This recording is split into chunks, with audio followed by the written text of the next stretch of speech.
It's 10 a.m. and we are located at the district offices of the Richmond Sanitary District. We're here to conduct the first of two public hearings that are required for the application of a community development block grant through the Indiana Office of Community and Rural Affairs.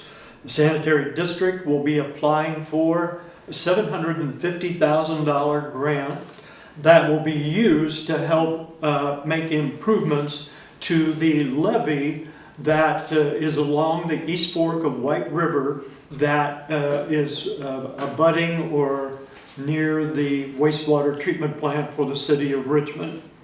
The community will submit a proposal on October the 18th. A full application will be due on December 20th, and we will know whether we receive thumbs up or thumbs down on the funding request in early February of 2025. So part of this public hearing, the main purpose is to gather input from the public, provide information about the project. And so with that, I'd like to turn it over to Elijah Welch, who is the head of engineering here at the Richmond Sanitary District, to talk about the project. Thanks, Greg. So this is, like Greg said, a project to improve the levee here at the wastewater treatment plant to protect it from floodwaters that could occur during heavy rains from the East Fork of the Whitewater River. The treatment plant, as you see here, is adjacent to the East Fork of the Whitewater River, and the levee is along that project area that's identified on the drawing. The treatment plant has capacity to treat 18 million gallons a day and a peak capacity of 36 million gallons a day, but we see upwards of 86 million gallons a day during peak wet weather, which would happen at the same time of any major flooding event that would impact the river. And so it's important to keep this plant operational for environmental reasons, for our river, to keep it clean and to protect downstream land and water. So the levee location, there is a levee here, but it is not certified and is not able to be certified because it is not basically tall enough. It doesn't reach the elevation it needs to protect the treatment plant from a major storm event. Along the red line is the location of the levee, and the small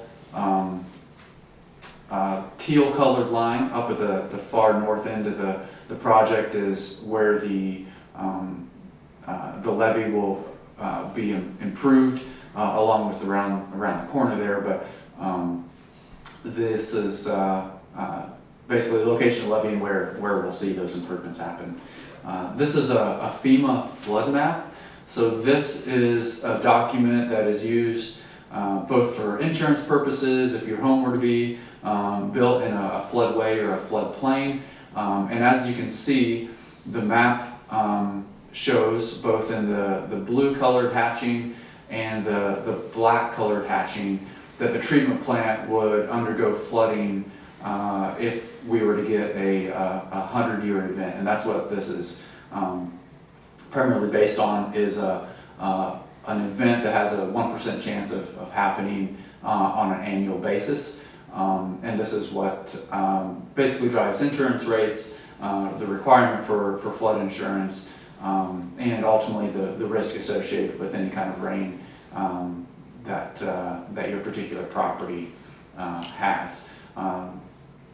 The plant, if it were to be flooded in this way, would not be able to operate. There are buildings that have large pumps and equipment that have basements or that are at this level that would basically render the plant in a major way not functional, which means if that were to happen, all the wastewater would have to be bypassed to the river for a significant duration while we acquire equipment and make the improvements needed to rehab the facility, which is why it's important to protect it.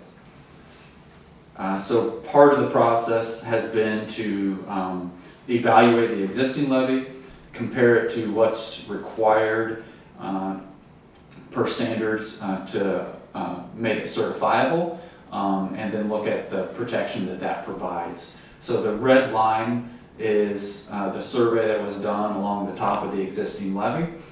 The blue line is the profile of the water along the levee during a 100-year flood event, and the orange-colored line is the required elevation of the levee for it to be certifiable. So you can see on the left-hand side of the graph where that red line dips below the 100-year flood elevation pretty significantly, and that's a location that will be improved along with every area that is below that orange line, so we can actually get this levee certified and protect the plant from flooding. So not only would this protect from a 100-year event with that 3.5 foot of freeboard, which is the elevation or the height between the 100-year flood elevation and the top of the proposed levee. When evaluating it, we also compare it to a 500-year event, and that 500-year event also falls below that orange line in our case, and that means that we'd have additional protection for a major disaster, and that would allow us to keep our treatment plant operational during a flood event for our community. So we just briefly talked why improve the levee, but there are a lot of downstream impacts. Think about Brookville Reservoir and the state parks that people go to recreate downstream of us. If we were not to be able to run our treatment plant for any significant period of time, everyone downstream of here would be impacted. There would likely be a major aquatic life impact with fish kills and things like that, but not just a single event. This would be a long-term impact that would be detrimental to everything downstream of here. And so it's important that we not run into an event like that. And we've seen that both in areas across the state where major flooding has occurred, but really across the country.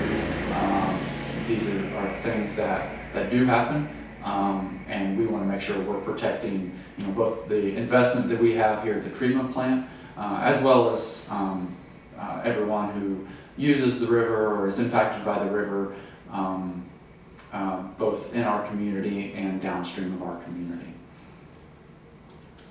So the proposed improvements include a number of different things. We talked a little bit about the height of the levee. So the levee along that red line and the teal line at the top will be increased in height to make it certifiable and protect us from those floodwaters.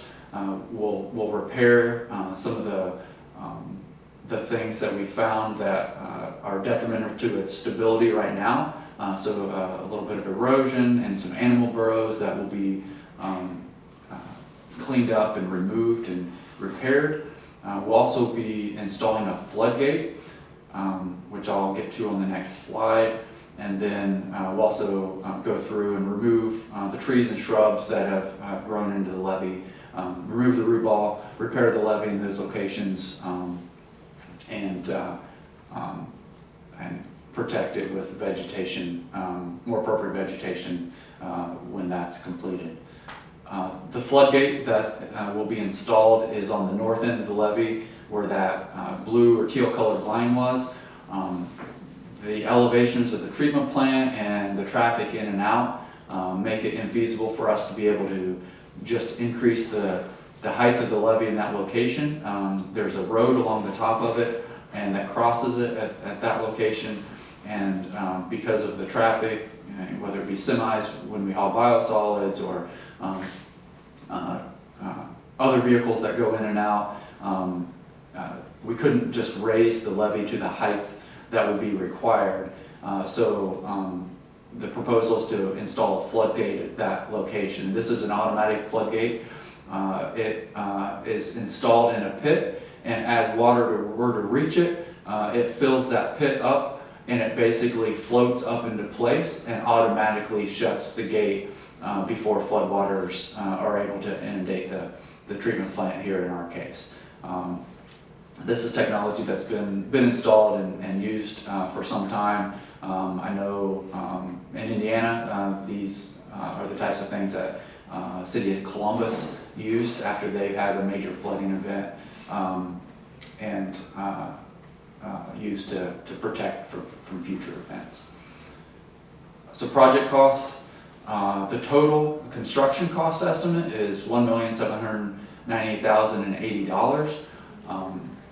The grant, as Greg mentioned earlier, that we're requesting is $750,000, and with all design and consulting fees and anything else that is attributed to the project, a total match that the Richmond Sanitary District would be paying after the grant, if awarded, would be $1,365,780. So that's a brief overview. Greg, is there anything that we missed that we need to make sure we Yes, identify? Elijah, do you have any way of estimating if we had a 100-year flood event and we didn't do the levee repair work, and from the FEMA map that you had in the earlier part of your presentation, if the water were to get that far up, how extensive is the repair? I mean, is this something that would take a couple days, weeks, a month? So the repairs would likely, at a minimum, take multiple months to make. And a lot of that is just due to availability of the specialized equipment that we have, the electrical components, the pumps. These are big items that don't just sit on a shelf somewhere. So it can take months to get, once you even figure out exactly what has to go back. Some of this stuff isn't, it wasn't all installed yesterday, and so some may not be available to just, say, oh, we want the exact same thing as what we had. Some work would have to go into to even, picking those pieces of equipment to replace it, and then once you get it, it's a major project to reinstall those things once you do have it. So minimum months to be able to get that and get it back operational and functioning, but we're also talking tens of millions of dollars in cost just to fix the equipment or replace the equipment, and because it's months to do that, the impact that we would have on the stream is major. I mean, it's no small thing. We're required to be here for a reason. The community, everyone that we serve, about 36,000 people, continues to need wastewater service. That wouldn't shut off. The industry we have continues to need that.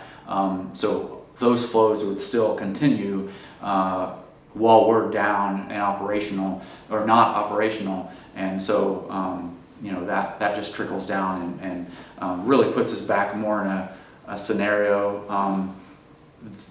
like we would have been pre-1930s when this treatment plant was built.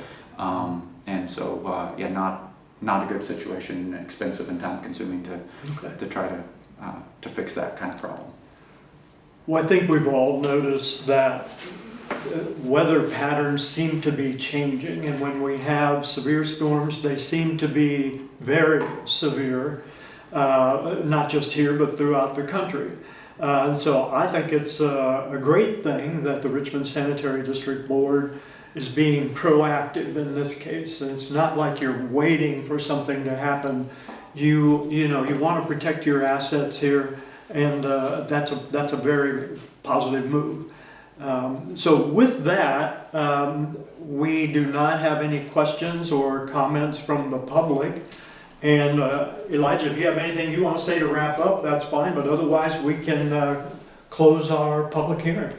Yeah, like you said, there's no public here to provide comment. Although that is open, and there was a public notice provided for them. We do have 2 letters of support that we received, so I'll read those into the minutes. There were no letters other than these 2 received at this point. So the first letter is from the Richmond Environmental Sustainability Commission. It says, to whom it may concern, the City of Richmond Environmental Sustainability Commission is writing to offer our enthusiastic support of Richmond Sanitary District's proposal to Indiana's Office of Community and Rural Affairs for grant funding in order to assist in a levee project at Richmond's wastewater treatment plant on Liberty Avenue. The current wastewater treatment plant site characteristics along the East Fork of the Whitewater River cause much of the area to be within the floodway Zone AE, floodplain Zone AE, and 500-year floodplain Zone X per FEMA's firm panel 18177C0266E. Wastewater treatment plants are considered critical infrastructure, and precautionary measures to protect these assets from various hazards are important for our community. Furthermore, in Richmond's community-wide climate action plan, which was passed by Common Council in 2022, preparing critical infrastructure and our local built environment for anticipated increased severe flooding events in the future is critically important.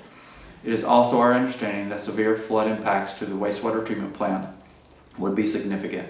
Flood damage to buildings and equipment that are critical to wastewater treatment, such as the tertiary building, final clarifiers, and blowers, would have significant impacts to the district's ability to treat raw wastewater until repairs are made.